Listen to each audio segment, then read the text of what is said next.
Okay, welcome to another episode of Bagels, Lox, and DreamCheese. So we're going to bring a little bit of the dream back. Now again, this particular series is really specific for a Jewish audience. If you're not Jewish, you're welcome to listen in and join along in the journey, but it's going to be on content on things of Jewish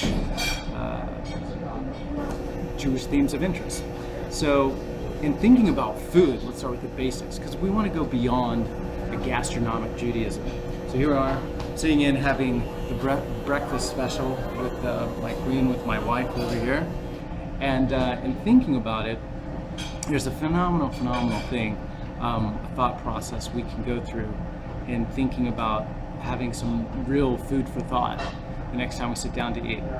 So for example, if you take a bagel, right, because we called it bagels, lox, and DreamCheese. So a bagel, what did it take for that bagel to get put on the table? I'm not trying to rhyme over here, but just work with me. First of all, there had to be the planting of the wheat.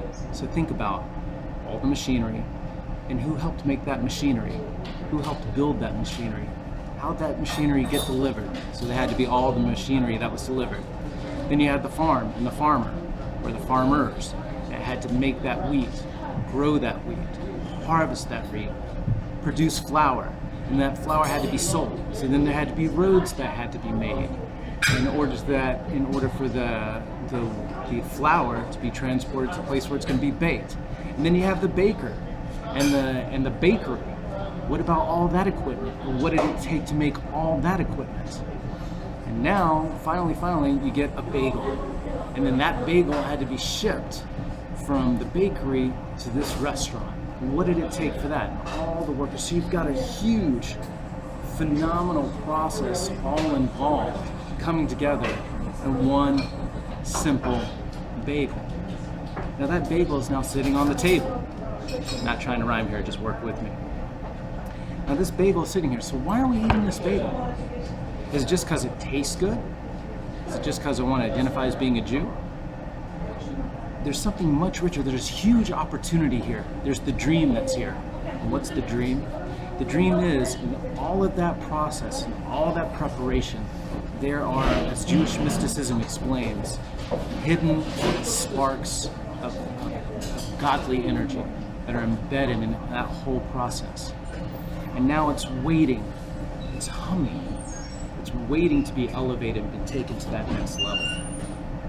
So as we get ready, thank you very much. As we get ready, so whether we're going to have juice or when we get the bagel on the table here, why am I eating? Why am I drinking? Is it just because it tastes good? Or is it because I need to be healthy? It's because I need healthy to be productive and create a godly and purposeful world. And this isn't just me, because I'm certainly on a journey, haven't mastered the journey, and I'm not alone on this journey, and there are masters who I hope to share their wisdom with you, and part of what I'm sharing today is from that wisdom from the masters. So actually now, we got the bagel on the table. So there's this whole process that has been in play just for this simple act. Now, the energy is there. It's waiting. It's waiting. All the sparks that are embedded in that whole process are now waiting. What are they waiting for? They're waiting on me.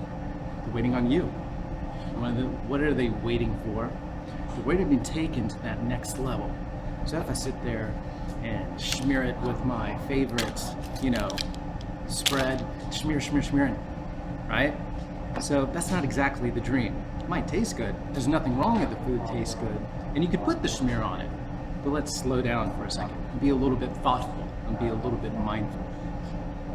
When I take this food and then focus my intention that I should be healthy, and why should I be healthy? To serve my Creator, to make a purposeful, elevated world in everything that I come in contact with. Now, is it easy? No. But let's start with the intention, and then we'll continue with the journey.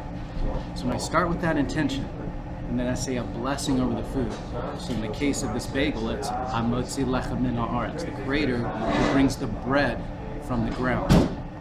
or whether it be with my salad. There's different blessings, and if you want help with that, let's connect offline on social, and we can talk about that, and I can point you to some sources. But what I really just want to get across today, and something as seemingly as a bagel, it's time to put the dream back with the bagel. And instead of just being a dream, wake up to reality. And that reality is a much more elevated and mindful day based on how we just simply eat. So I hope that was a little bit of food for thought. Hope you enjoyed. Let's continue the conversation on social, Twitter, Facebook, or on my homepage, TotaLiving BSD. Thanks a lot.